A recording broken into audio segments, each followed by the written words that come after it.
വയനാട്ടിൽ ഫോറസ്റ്റ് ഉദ്യോഗസ്ഥർ മാധ്യമങ്ങളോട് പ്രതികരിക്കുന്നുണ്ട്. ഉച്ചയോട് കൂടിയിട്ട് നമ്മൾ വെറ്റിനറി ടീം മാത്രം ഒരു സെർച്ചിങ്ങിന് പോകും. മറ്റ് സ്ഥലങ്ങളിലുള്ള പോലെ നമ്മൾ ഒരു കംപ്ലീറ്റ് കോമ്പിംഗ് ഇന്ന് നടത്താൻ ഉദ്ദേശിക്കുന്നില്ല. എല്ലാ ആൾക്കാരും CCFും മറ്റുള്ള ആളുകളും എല്ലാ ആളുകളും ഇവിടെ മാനന്തവാടി തന്നെ ക്യാമ്പ് ചെയ്തിരിക്കുകയാണ്. എല്ലാ ആൾക്കാരും വെറ്റിനറി ടീമും എല്ലാം റെഡിയാണ്. ടീം റെഡിയാണ്. ഏത് നിമിഷം വേണമെങ്കിലും നമുക്ക് കോമ്പ് ചെയ്യാനും ആളുകളെ ഇതാക്കാനുള്ളൊരു ശ്രമത്തിലാണ് നമ്മളുള്ളത്.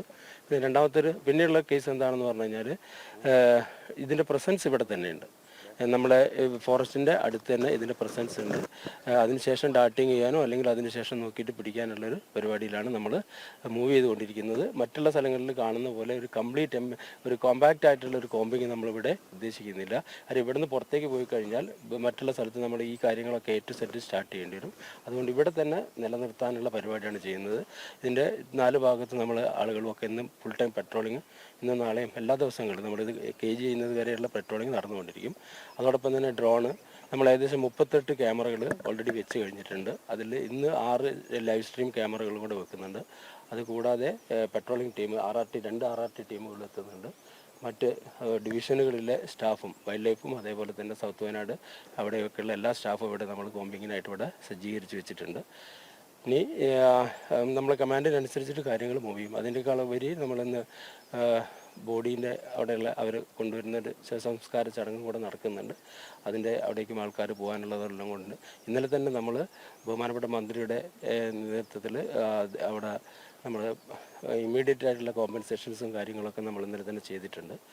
ഏതായാലും ഇന്നത്തെ അവസ്ഥയിൽ ഇന്ന് ഒരു ഉച്ചയോട് കൂടിയിട്ട് കാര്യങ്ങൾ നമ്മളെ കൺട്രോളിൽ വരും എന്നുള്ളതാണ് പ്രതീക്ഷിക്കുന്നത്. കടുവയുടെ സാന്നിധ്യം നമ്മൾ മനസ്സിലാക്കിയിട്ടുണ്ട്. ഇനി ഇതിനെ ഐഡന്റിഫൈ ചെയ്യാനാണ് വേണ്ടത്. അതിനുള്ള പരിപാടികൾ നമ്മൾ ചെയ്തുകൊണ്ടിരിക്കുകയാണ്. തെർമൽ ഡ്രോൺ ഇന്നലെയും തെർമൽ ഡ്രോൺ ഉണ്ട്, ഇന്നും തെർമൽ ഡ്രോൺ ഉണ്ട്. ഇന്നും 2 നമ്മൾ കൊണ്ടുവരുന്നുണ്ട്. നിലവിലുള്ള ക്യാമറയിൽ നമ്മൾ ഇപ്പം നോക്കുന്നില്ല. കാര്യം കൂടുതൽ ഡിസ്റ്റർബൻസ് ആവേണ്ടെന്ന് കരുതിയിട്ട് ഒരു 8 പ്രശ്നം ഇതിന്റെ തെർമൽ ഡ്രോണിന്റെ ശബ്ദം കാരണം ഇത് ഉള്ളിലേക്ക് വലിയാനും അങ്ങോട്ട് മൂവാനുള്ള സാധ്യതയുണ്ട്. കേജിംഗ് ആണ് ഫസ്റ്റ് പ്രയോറിറ്റി. അതിന്റെ നെക്സ്റ്റ് സ്റ്റെപ്പ് നമ്മൾ തീർക്കും. അത് കഴിഞ്ഞതിന് ശേഷം ഇന്ന് രാത്രിയും കൂടെ നമുക്ക് അറിയുള്ളൂ. ഇന്ന് നമ്മളെ പ്രൈമറി സെർച്ചിങ്ങിൽ നമ്മൾ ആ ഭാഗങ്ങളിലൊക്കെ ഇതിന്റെ കാൽപ്പാടുകൾ കണ്ടിട്ടുണ്ട്.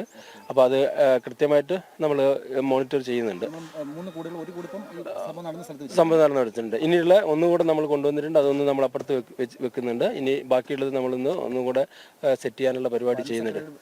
അരുൺ സാർ എത്തുന്നതോട് കൂടിയിട്ട് നമ്മൾ കൂടുതൽ ഡിസിഷനിലേക്ക് പോകും. കുങ്കിയാനകളും കൊണ്ടുവരാനുള്ള ഏർപ്പാട് ചെയ്തിട്ടുണ്ട്. ഇന്ന് തന്നെ ഉണ്ടാവും. പക്ഷേ കുങ്കിയാനകൾ നമ്മൾ ഡാറ്റ് ചെയ്യാൻ വേണ്ടിയിട്ടാണ് ഉപയോഗിക്കുന്നത്. പക്ഷേ ഇവിടെയുള്ളൊരു ടെറൈൻ്റെ ഒരു പ്രശ്നം എന്താണെന്ന് പറഞ്ഞാൽ ഓടക്കാടുകളുണ്ട് കുറേ. ഈ ഭാഗത്താണ് ഇത് നിൽക്കുന്നത്. അതുകൊണ്ടാണ് നമുക്ക് കറക്റ്റ് സൈറ്റിംഗ് കിട്ടാത്തത്. അത് നമുക്ക് അതെല്ലാം നമുക്ക് പറ്റും. അതിന് വേണ്ടിയിട്ടാണ് നമ്മൾ ചെയ്യുന്നത്. കഴിഞ്ഞ വർഷം ഈ ചിറക്കരയിൽ ഇറങ്ങിയ കടുവയാണോ എന്നുള്ളൊരു സംശയം DFO പറഞ്ഞിരുന്നു. അപ്പോൾ ആ രീതിയിലേക്ക് നമുക്ക്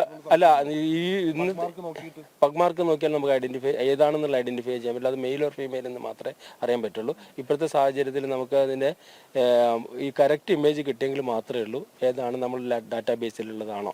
ഇനി അല്ലെങ്കിൽ നമ്മൾ NTCAക്ക് അയച്ചു കൊടുത്തിട്ട് അവിടെ നിന്ന് കൺഫേം ചെയ്യാണ് ചെയ്യാറുള്ളത്. ടീം കംപ്ലീറ്റ് റെഡിയാണ്. നമ്മൾ മറ്റുള്ള സ്ഥലങ്ങളിൽ കാണുന്ന പോലെയുള്ള ഒരു വളരെ ദ്രുതഗതിയിലുള്ള ഒരു ഓപ്പറേഷൻ ഇവിടെ നടത്തുന്നില്ല. കാരണം ബിറ്റാണ്. അവിടുന്ന് അടുത്ത ബിറ്റിലേക്ക് പോയി കഴിഞ്ഞാൽ ഈ ഓപ്പറേഷൻസ് ഒക്കെ നമ്മൾ അവിടെയും സ്റ്റാർട്ട് ചെയ്യേണ്ടി വരും. ഇപ്പോൾ ഓൾറെഡി ബേസ് ക്യാമ്പ് നമ്മൾ ഇവിടെ ടി എസ്റ്റേറ്റിൽ നമ്മളെ പ്രിയദർശന ടി എസ്റ്റേറ്റിൽ ചെയ്തിട്ടുണ്ട്. നിലനിർത്തിയിട്ട് ചെയ്യാന്നുള്ളതാണ്. ശരി. ഉദ്യോഗസ്ഥൻ പ്രതികരിക്കുകയായിരുന്നു. അദ്ദേഹം പറഞ്ഞു വരുന്നത് ദ്രുതഗതിയിൽ ചെയ്തു തീർക്കേണ്ട ഒരു ഓപ്പറേഷൻ അല്ല ഇത്. കൃത്യമായി സിസ്റ്റമാറ്റിക്കായി തന്നെ ചെയ്യണം. അരുൺ സഖറിയ കൂടി വരുന്നതോടെ കൂടുതൽ കാര്യക്ഷമമായി കാര്യങ്ങൾ മുന്നോട്ട് പോകുമെന്ന് പ്രതീക്ഷയുണ്ട്. എന്തായാലും ഞങ്ങൾ പൂർണ്ണ സജ്ജമാണ് എന്ന് അദ്ദേഹം പറഞ്ഞു വയ്ക്കുകയാണ്.